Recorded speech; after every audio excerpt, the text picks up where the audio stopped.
In welfare. Good morning, Lesley. Good morning. Good morning. First of all, before we talk about what your plans are, can I just ask you the aims of Racing Welfare? Racing Welfare is the major people charity within the horse racing industry. I know that everyone has heard of the Injured Jockeys Fund, who do, of course, do what they say on the tin, which is look after jockeys. But anyone else who's worked in racing, studs, stables, support staff, farriers, racecourse workers, we're the charity that is their first port of call.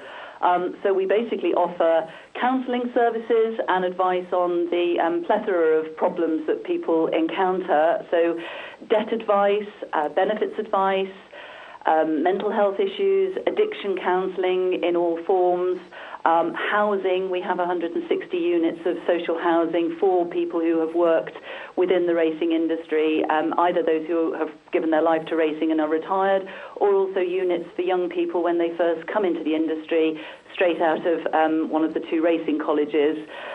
We have a fundraising arm, of course, because we need money to do all the things we do. And really, we should be, the open door and first port of call for anyone. If we can't actually answer their question ourselves, we're very much a signposting organisation, so we do help people to access a lot of other benefits that they probably wouldn't realise were there. So we actually help people to access significant sums, even though we don't have enormous sums to hand out ourselves. And we pride ourselves on helping people to take ownership of their own problems. And so we say that we offer a leg up, not a handout. OK, well, you had a very successful race day at Newmarket, and you've decided to take on a challenge which on the strength of it looks quite crazy. St Malo to Cannes, 1,400 kilometres. You're training very hard at the moment. Give us how far you've got and how the legs are feeling. Well, to be honest, I cycled when I was at university, and I'm now 54, so you can do the maths to work out how long ago that was. And by cycles, I mean I went in and out to the university every day. So I had to get the bike for Christmas, and I'd never been on one of these thin-wheeled racing bikes, so that took a bit of getting used to. The clippy pedals were the worst bit because I've fallen off 3 times, and you do literally go straight over sideways onto concrete because your feet don't come out of the pedals and you feel such an idiot.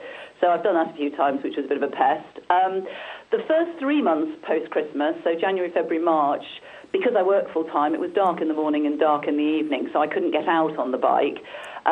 So I got one of these trainers that you clip your bike into, and I basically sat in my son's bedroom in front of DVDs or the television and got myself up to being able to do 10 miles in half an hour, which is sort of pushing it. That's going fast enough, and you certainly work up a sweat. And then once the nights got lighter, I started going out 3 or 4 times during the week, and I've got a sort of 10 or a 20-mile circuit near home, which I did. And then weekends I've built up to sort of doing 50 miles a day, and this will be the last weekend that I have to get on the bike and go out and do that, which I'm about to do in about half an hour, which will be nice. So I've now just got this weekend and then the 12 days in France to get through. But I haven't yet done an 80-mile a day because I do all my cycling on my own. The rest of the people who are doing it are all based in Gloucestershire, so they all go out as a team, but I've been doing all of mine on my own. But I'm pretty confident that, the extra miles won't be the issue, and I don't think the legs will be the issue. I'm just hoping it's not that the posterior doesn't turn into the issue. They do tell you that what you really have to firm up is your seat. So you have to do all your training on the bike you're going to cycle on, and everything has to be sort of moulded to shape. So I'm hoping I've done enough there, but I've got the various creams and painkillers if it hasn't. Obviously a big difference from cycling on the roads of Suffolk compared to south of France. What is the aim, Lesley, in terms of the money you want to raise? Well, we set a target of £50,000, which is, a huge amount of money. It would be lovely, if every one of either the former Channel 4 viewers or Racing Welfare supporters or whatever gave £1, we'd be there. It really is that easy. So, lots of little donations are great. Equally, we've been very fortunate. Betfair have supported us. and have given a large donation, which is wonderful. And the money is now starting to come in from the people I've either written to or emailed or whatever. And it's very easy. Anyone can go to the Racing Welfare website, which is www.racingwelfare.co.uk, and they can give via that, or you can do it via text. And I've actually kept my former Channel 4 name for this. You text POSH, P-O-S-H, 14, and the amount you want to give to 70070, 70070. And, you know, everything will help get towards that total, and it really needs to get close to it just to make the pain worthwhile, because, as you rightly say, the south of France does have some hills. The boys have promised me that we're going to go as flat a route as we can find, but it's not going to be completely flat. There's not a hope. And hills are the killer, I have to say. Well, there are going to be quite a few hills there, and I believe you may be running a video diary. We look forward to seeing clips of that. Yes. Very quickly before you go, Lesley, obviously the inspiration, I guess, to some degree for this was Barney Bamford and Wayne Burton. Can you just quickly explain what they did? Because it was absolutely awesome what they actually did. Absolutely. Barney was somebody who Racing Welfare had helped when he had a terrible accident whilst riding over in Spain while working over there. And Barney is in a wheelchair, and Barney managed to get himself in his wheelchair around all the northern race courses. It was an incredible feat, and he raised very significant sums. And then what Shane did, who actually was a jockey, but he chose us as his charity.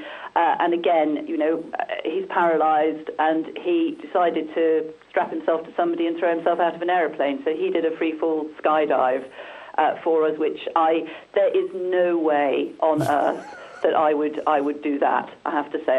Heights and aeroplanes are just not me. So I can't run marathons. I've got a very gammy knee from a hockey injury many years ago. But I've been assured by my doctor that the cycling shouldn't be a problem. So cycling was about the only thing available to an old bird with a dodgy knee. Well, when it came to a choice of jumping out of a plane or riding the cycle, I know what I would choose. But I may not say that halfway up a hill, of course, but yeah. Absolutely. Well, tremendous effort to actually take this up, and we wish you all the very best, and hopefully we can keep tabs with how you're getting along over the next couple of weeks. No, I will do, and thank you for all your support, and to anyone who chooses to donate. Thank you very much indeed, Lesley. Thanks. Bye. Bye-bye.